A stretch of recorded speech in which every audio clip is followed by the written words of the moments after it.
Salut! Bienvenue sur les tutos de Zoé et Yanis pour préparer le bac pro en français. Tu as vu avec Zoé la méthode générale pour rédiger une démonstration nuancée. On va s'intéresser maintenant à ce qui compose un argumentaire et définir précisément ce que sont un argument et un exemple. Qui dit argumentaire, dit argument. Oui, c'est logique. Mais parfois, c'est bien de rappeler des évidences. Attention, un argumentaire, ce n'est pas simplement une somme d'arguments. On doit y retrouver des exemples. Rappelle-toi tes cours des années précédentes.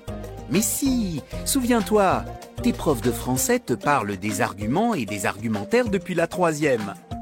Évidemment, entre les arguments et les exemples, il y a des points communs. L'argument et l'exemple servent tous les deux à prouver une thèse.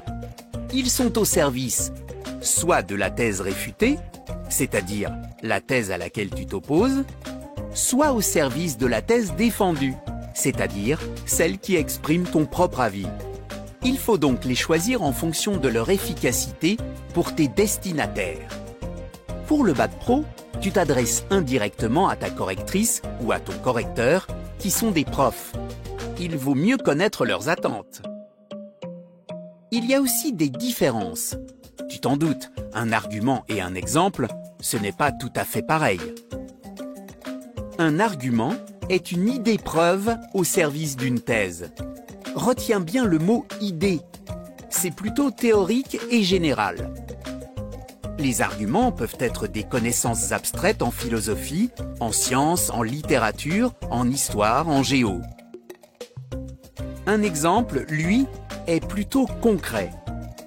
Quand on donne des exemples, on fait référence soit à des livres, à des films, soit à des expériences qu'on a personnellement vécues ou qu'on nous a racontées. Donc ce n'est ni théorique ni général. Attention! Ta copie ne doit pas comporter seulement des exemples venant de ton vécu. Il est essentiel de montrer à ton examinateur ou à ton examinatrice que tu as appris des choses en classe et que tu as enrichi ta culture, comme on dit.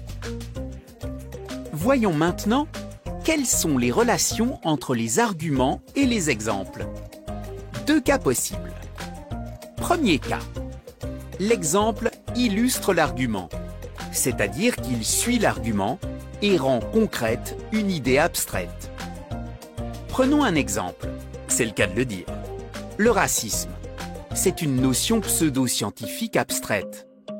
Elle peut être illustrée par l'exemple du droit de vote refusé aux Noirs américains jusqu'en 1965.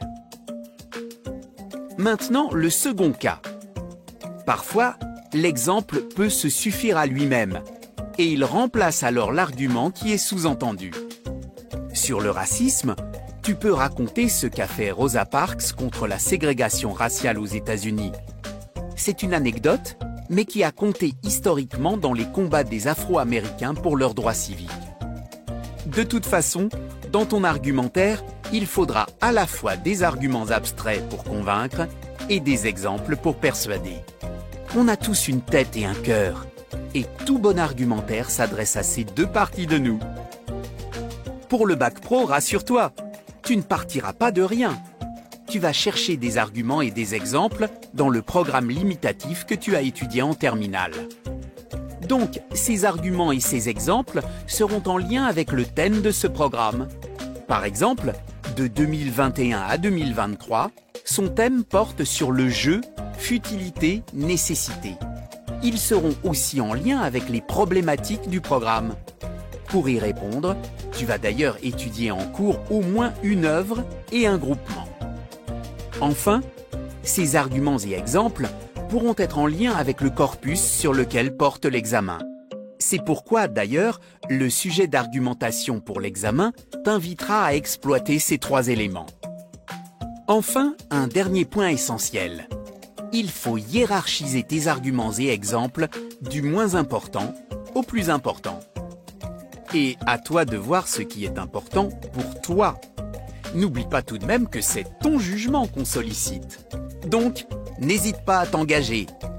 Évidemment, comme tu l'as vu avec Zoé pour la rédaction d'une démonstration nuancée, la présentation de ton brouillon peut t'aider. Sépare donc tes feuilles en 2 colonnes, arguments et exemples.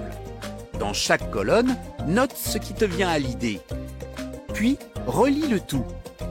Numérote alors chaque point du moins important au plus important selon toi. Ainsi, tu auras une vue d'ensemble sur tes argumentaires et pour rédiger au propre, ce sera plus facile. Ce que je viens d'expliquer te paraît clair? Je récapitule rapidement. Premièrement, à propos du thème à traiter, différencie la thèse réfutée de la thèse soutenue. Pour cela, écris clairement sur une feuille la thèse que tu réfutes et sur une autre, celle que tu défends. En principe, tu vas trouver ces thèses si tu lis bien le sujet. Deuxièmement, organise ton brouillon. Sépare chaque feuille en 2 colonnes, une colonne argument et une colonne exemple. Troisièmement, rappelle-toi tes cours et mobilise des références plus personnelles. Quatrièmement, différencie bien les arguments abstraits des exemples concrets. Puis, classe-les. Numérote-les du moins au plus important. Voilà, maintenant il n'y a plus qu'à rédiger. Oh, un dernier conseil. N'oublie pas d'enchaîner tes arguments avec des connecteurs logiques. Par exemple, en effet, de plus, en conclusion. Ce type de mots va te permettre d'organiser ton texte et de le rendre facile à lire pour celle ou celui qui corrige ta copie. À bientôt pour la suite avec Zoé.